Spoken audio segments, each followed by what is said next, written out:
Assalamualaikum warahmatullahi wabarakatuh. Halo semuanya, salam kenal. Perkenalkan, nama saya Najwa Nindi Pramerisa dengan NIM 2405076044 dari kelas B dari program studi Pendidikan Bahasa dan Sastra Indonesia. Di sini saya akan menyampaikan tentang apa itu sastra horor dalam berbagai perspektif. Sastra horor merupakan sebuah genre fiksi yang membangkitkan emosi negatif terhadap pembaca seperti rasa takut, cemas, ngeri, dan teror. Tujuan utama diciptakannya sastra horor adalah untuk menciptakan suasana yang mencekam, menakutkan, dan membuka memori pengalaman yang mengganggu secara emosional. Poin sentral yang terdapat dalam sastra horor yang pertama adalah supernatural atau realistis adanya ancaman. Yang kedua, ketegangan dan misteri. Yang ketiga, latar yang suram dan terpencil. Dan yang terakhir ada eksplorasi ketakutan manusia. Asal mula sastra horor dimulai dari akar kuno yang berasal dari cerita rakyat, mitos atau legenda, kisah hantu yang diceritakan secara turun-temurun yang beredar secara lisan. Kemudian, genre gotik pada abad ke-18 sebagai titik awal sastra horor modern. Biasanya cerita ini berfokus pada kastil tua dan suasana yang suram. Dilanjut dengan era Victoria abad ke-19. Pada masa ini, sastra horor sebagai kritik sosial. Contohnya itu seperti Dracula karya Bram Stoker, Mr. Jekyll dan Mr. Hyde karya R. Stevenson. Dan setelah itu muncullah era modern dan kontemporer. Biasanya mengeksplorasi horor yang dekat dengan kehidupan sehari-hari dan menekankan pada psikologis. Alasan mengapa para pembaca menikmati sastra horor dari berbagai perspektif, terutama perspektif psikologis, yaitu yang pertama karena dapat melepaskan adrenalin dengan menikmati rasa takut dalam lingkungan yang aman. Yang kedua, katarsis emosional atau melepaskan ketegangan atau kecemasan hidup nyata melalui fiksi. Yang ketiga, eksplorasi sisi gelap seperti menjelajahi kematian, hal-hal yang tabu, bahkan sisi gelap manusia. Dan yang terakhir, teori excitation transfer atau peningkatan gairah fisiologis akibat rasa takut diinterpretasikan sebagai perasaan positif setelah ancaman berlalu. Selanjutnya, perspektif sosiologis dan budaya dalam sastra horor. Yang pertama, refleksi ketakutan kolektif di mana horor mencerminkan ketakutan masyarakat pada masanya. Misalnya, adanya pandemi, perang, dan ketidaksetaraan sosial. Kedua, kritik sosial.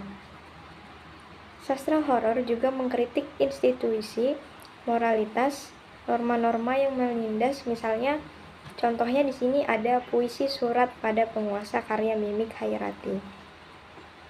Yang ketiga, horor lokal biasanya kuat dipengaruhi oleh mitos, legenda, kepercayaan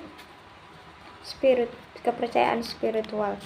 Misalnya cerita leak yang khas dari wilayah Bali, kuntilanak, pocong, dan kuntilanak yang banyak beredar di Kalimantan.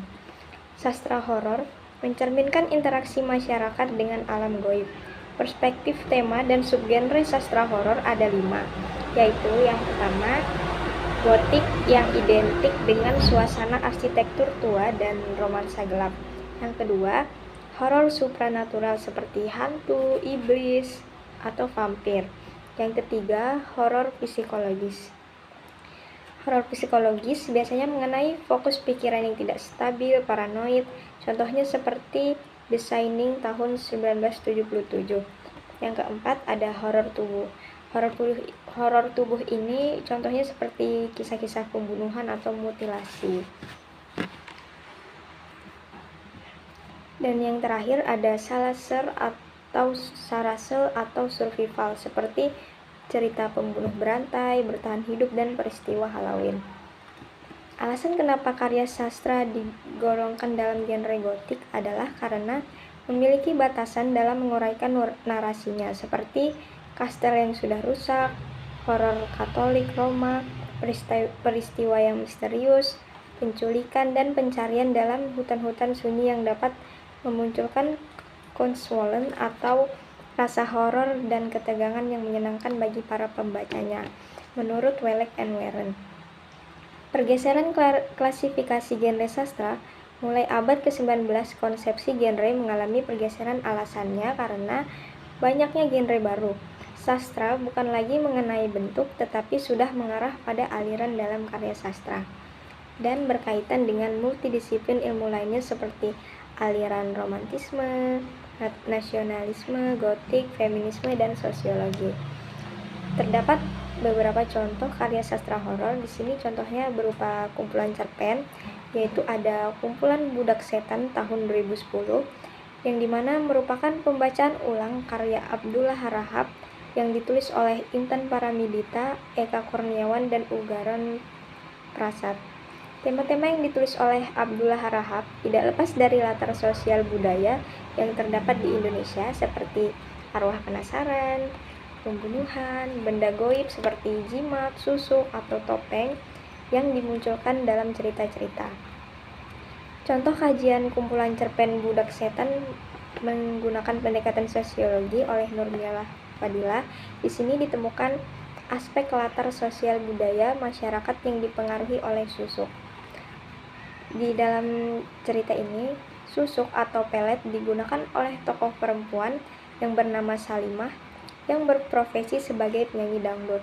Kehidupan Salimah yang menggunakan susuk atau pelet ini mempengaruhi kehidupan latar sosial dan budaya masyarakat kampung di tempat tinggalnya, terutama pada aspek kepercayaan, perasaan, dan pikiran, kaidah atau norma, kedudukan atau peran dan sanksi.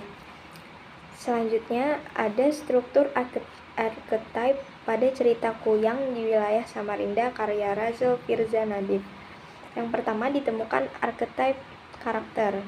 Di sini ada the hero atau karakter pahlawan pada cerita Kuyang yang diceritakan ada seorang ulama yang curiga terhadap banyaknya bayi yang meninggal.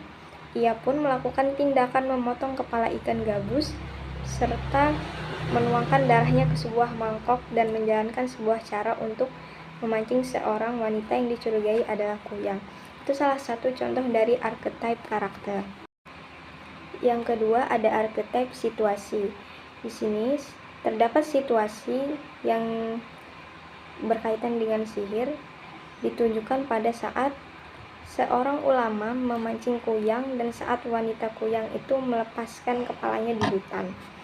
Yang ketiga ada archetype simbol, yaitu berupa darah, di mana simbol darah ini diartikan sebagai simbol kehidupan pada cerita tersebut.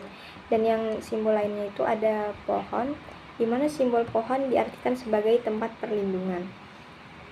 Sastra horor dapat dimanfaatkan untuk pembelajaran literasi area konten sehingga menghasilkan peserta didik yang bijaksana dan berpengetahuan luas, mendapatkan pengalaman estetik dan fisik, dan budaya lokal yang tercermin dalam sastra horor bukan hanya latar dalam sastra, melainkan roh yang menghidupkan, seperti ruang pertemuan manusia dengan alam, perpaduan dunia, realitas, imajinasi, dan fantasi. Kemudian terdapat pesan moral, pertemuan logika, etika, dan bahkan estetika. Sekian dari saya. Wassalamualaikum warahmatullahi wabarakatuh.